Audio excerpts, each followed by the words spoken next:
Welcome to once again in the Department of English, RBNB College, Srirampur. And in this video, you are going to know about the future tense. The tense topic is prescribed at F5BA Compulsory English Semester 2nd. Now, let us how to see what is the difference between the other tenses, present tense, past tense and future tense. When we study the future tense, that means we refer the time that is later than now. Means, for example, tomorrow, next year, day after tomorrow, like this. Here we are describing the time later than now. Okay, so it indicates when something will begin and something will end at a later time.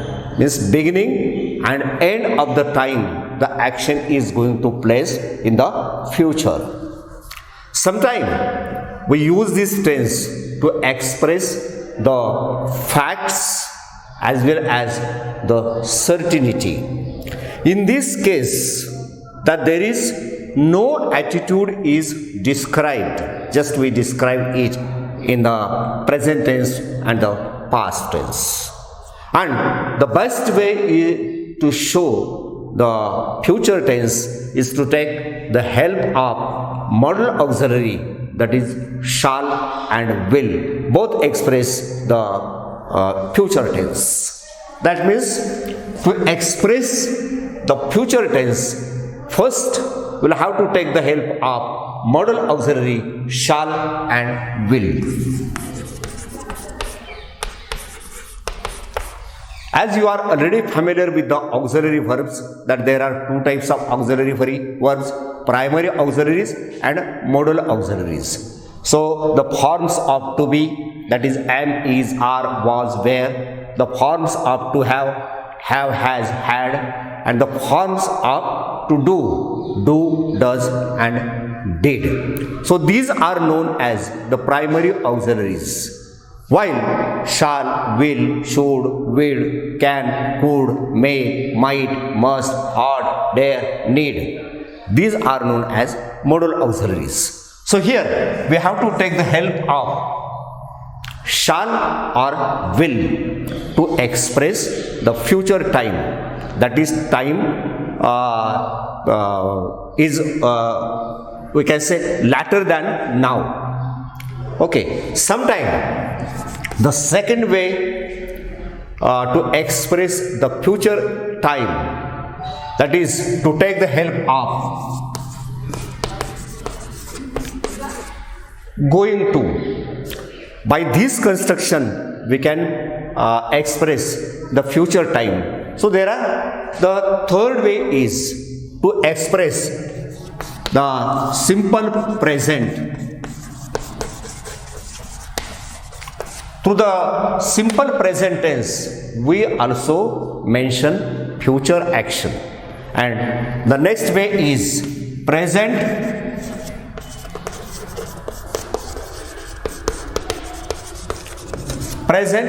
continuous tense or present progressive tense. We can express the future action. Now in this lecture or in this video, I would like to focus your attention especially on the simple future tense. So just like the other tenses, present tense and past tense, it also describes the activity, but here you have to mention the time which shows that the action is going to happen later. For example, when I say the match will begin at 9:30 tomorrow morning. So here tomorrow morning, word tomorrow indicates that the action is going to happen later on.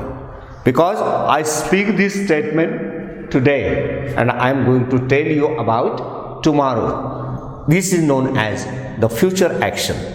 And when I say the match will begin at 9:30 tomorrow morning. So here I am going to express my views about tomorrow. Or when I say I shall write him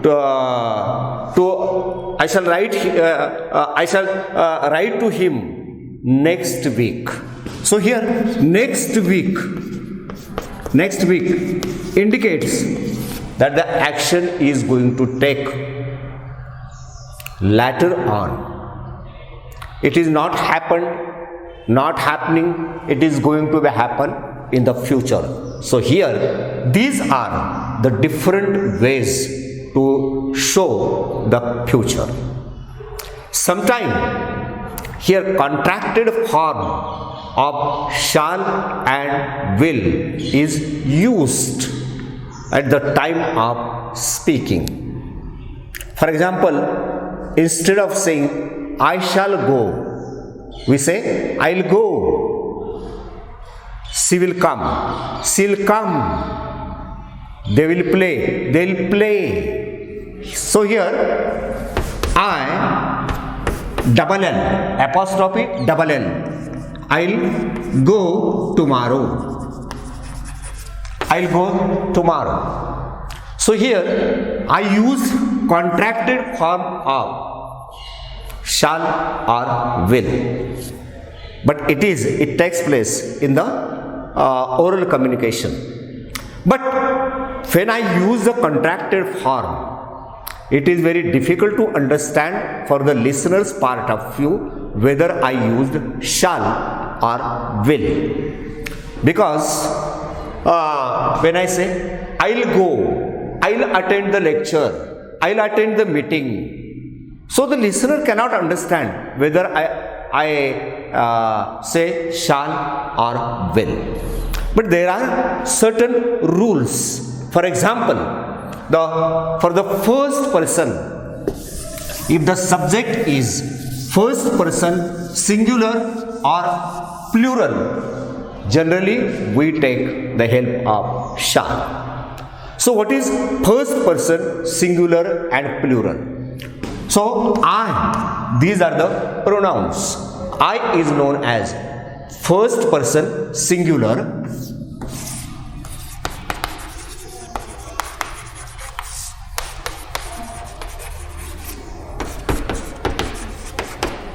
and we is known as first person plural. Means when I say we are or we will attend the meeting, that means I included myself. So this is first person, but it is plural. And when I say I will attend the meeting, that means I am going to tell about myself only. So the subject is one, so it is known as singular. Okay, and for the second and third person singular as well as plural, that means if the subject is second person, you, or in the third person, the subject may be he, she, it in the singular and they in the plural, are names. For example, she'll attend the meeting, he'll attend the meeting, or they'll attend the meeting. So the subject, if the subject is second person singular or plural or third person singular or plural, here we use will. But this is a modern concept, I say. But when we see the traditional grammar, we find that we can also change shall and will. For example, if I say I shall attend the meeting and I will attend the meeting, the meaning becomes changed in the traditional grammar. That means surety.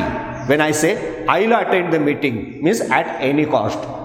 Whatever at any cost I'll attend the meeting. And when I say I shall attend the meeting, there is a possibility I may take place the action in the future or may not. But nowadays, in the present, in the modern English, I say that we can, this is the rule, that shall is used with first person singular and plural subject, while the will is used with second and third person singular as well as the plural subjects. Now, let us have to study what is the structure of this tense, because the sentences may be positive, may be negative, may be positive question, or may be negative question or exclamatory I say. The structure of positive sentence is subject plus shall oblique will plus V1. So yes plus shall oblique will plus V1. So what is this V1? V1 is the base form of the verb. For example, I shall come. So here yes is the subject. Then we take the help of modal auxiliary shall, because shall is used with the first person singular, and come is V1, that is the root verb or the base verb. The present form of the verb we can say, or you will come, he will come, she will come, they will come, we will come, we shall come, like this. This is the structure of positive sentence. Now what is the structure of negative sentence in this tense? That is negative. This is very simple. That is the subject plus shall or will plus not. Means subject plus shall oblique will. Now you are familiar when we use shall and when we use will. Only we have to add here not and then V1. That is the base form of the verb. When I say I shall not attend the meeting or I shall not come, I shall not attend the meeting or the lecture, whatever it may be. So here I is the subject. Or when I say Meghraj will not attend the lecture. So here Meghraj is the subject, or here I is the subject. We take the help of shall or will, then we take not and then attend the verb, that is the base form of the verb. The same takes place in the question. Now let us have to see what is the formula of the question may be positive or may be negative, but the format only we have to change, add or remove not and nothing else. For example, shall or shall oblique will, shall oblique will. First, instead of subject, we have to use this modal auxiliary. Then we have to add the subject, and then we have to take the help of V1 and then plus question mark. So this is the structure. For example, shall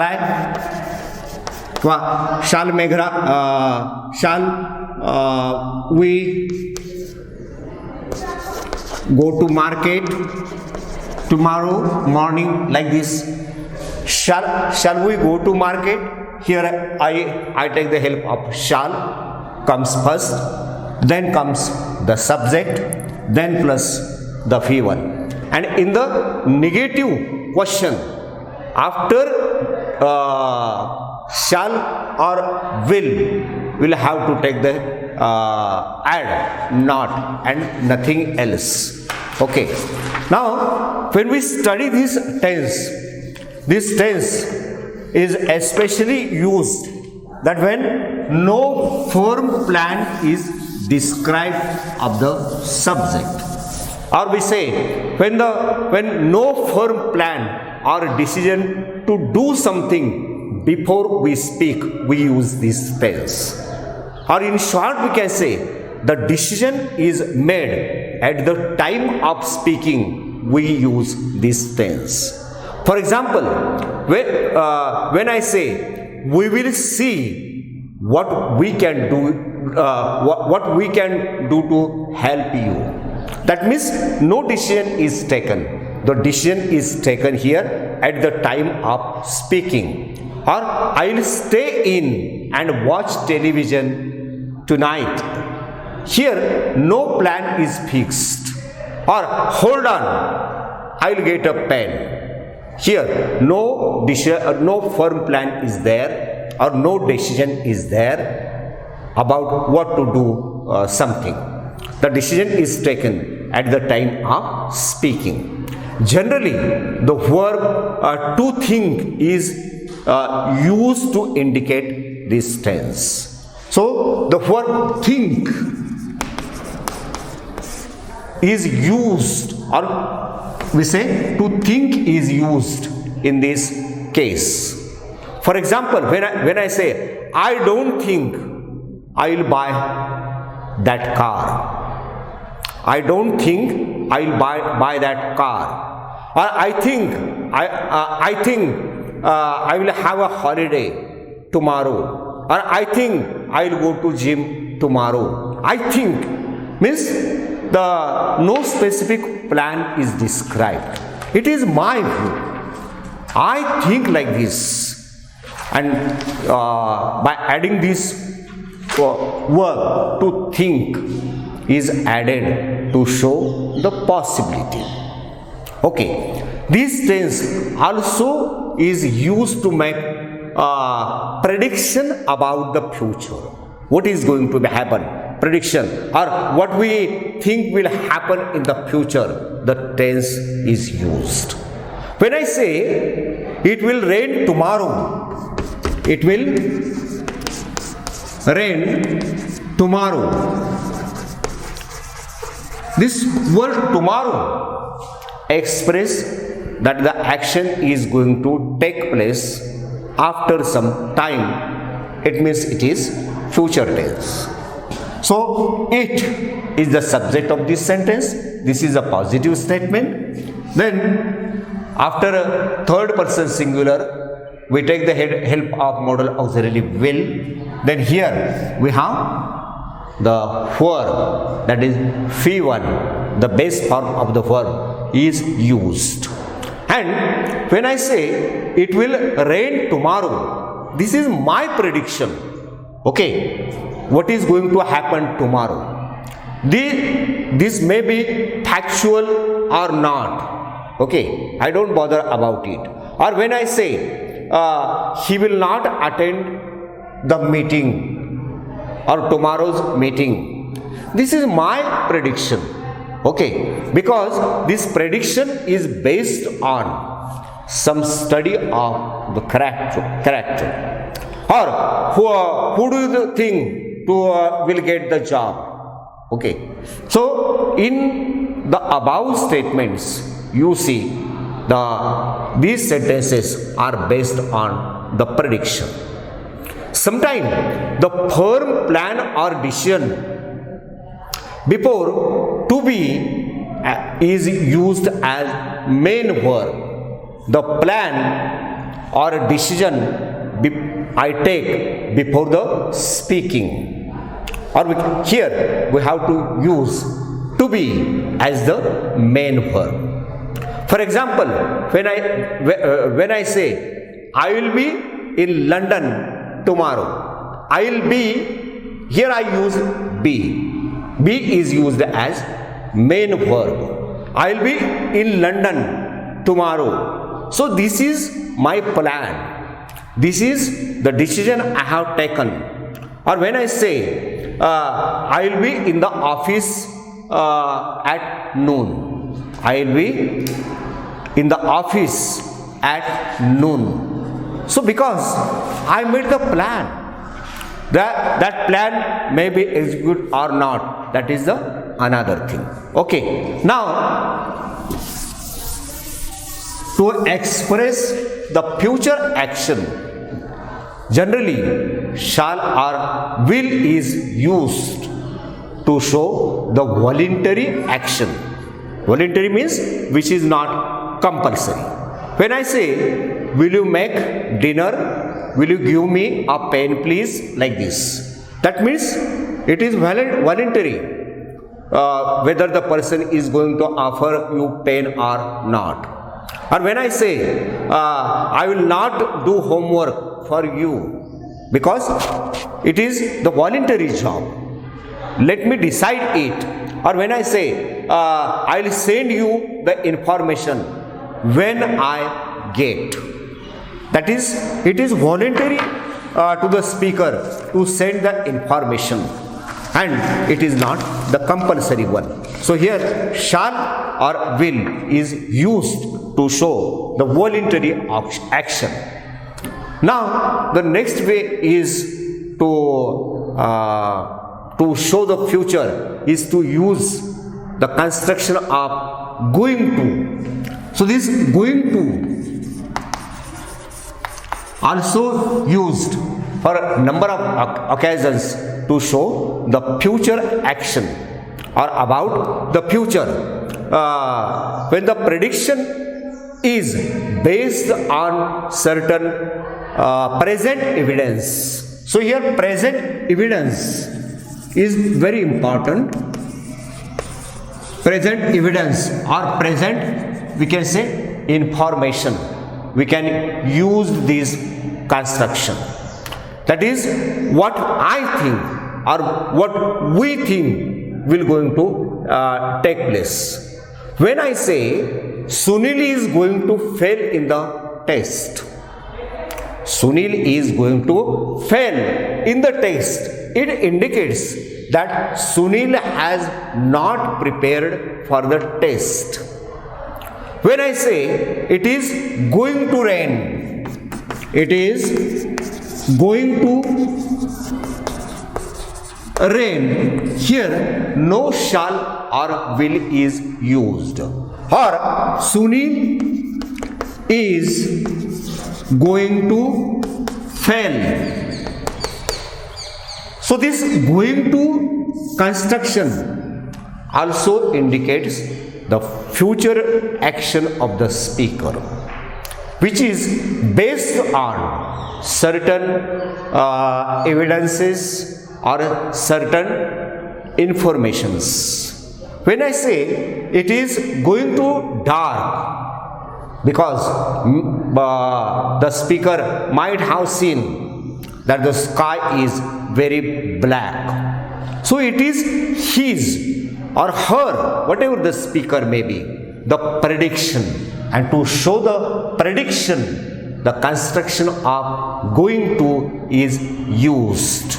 Okay. Or when I say the movie is going to win several awards, because it is my study that the movie, the number of things, that is the message, the directions, the song, the acting, whatever the other elements are very good, and that is why it is my expectations, it is my prediction that this movie is going to win the award.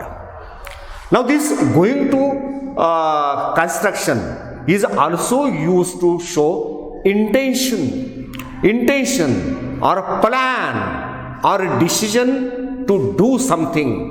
That means we have already made it before speaking. It does not matter whether the plan is realistic or not. When I say Meghraj is going to publish a book, or she is going to be actress, or he is going to spend his vacation in Bangalore, or we are going to meet her at 6 p.m. So it is the intention of the speaker, the plan of the speaker may be realistic or may not be the realistic. But we use this construction to show the future action of the speaker.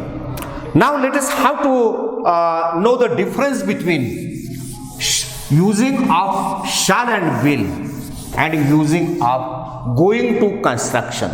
Here I am giving you two examples through which I would like to focus your attention on the difference between the using of shall oblique will and going to. When I say Tushar is going to study law. Now see, Tushar, here Tushar is going to study. Is going to study law. And the next sentence is Tushar will study law. Tushar will study law. Now see, both these sentences expresses future action, but there is a little bit difference between these two sentences. When I say Tushar is going to study law, means there is the definite plan of Tushar is to study law. And when I say Tushar will study law, it is my prediction. It is not the definite plan of Tushar to study law. When I say our team is going to lose the match, that means there is certainty because number of wickets had fallen. So it is based on some previous information or previous data, I say. But when I say our team will lose the match, it expresses that the statement is neutral one. Okay, so this is about the expression of future action.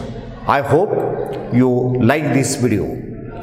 Thank you to spare time with me.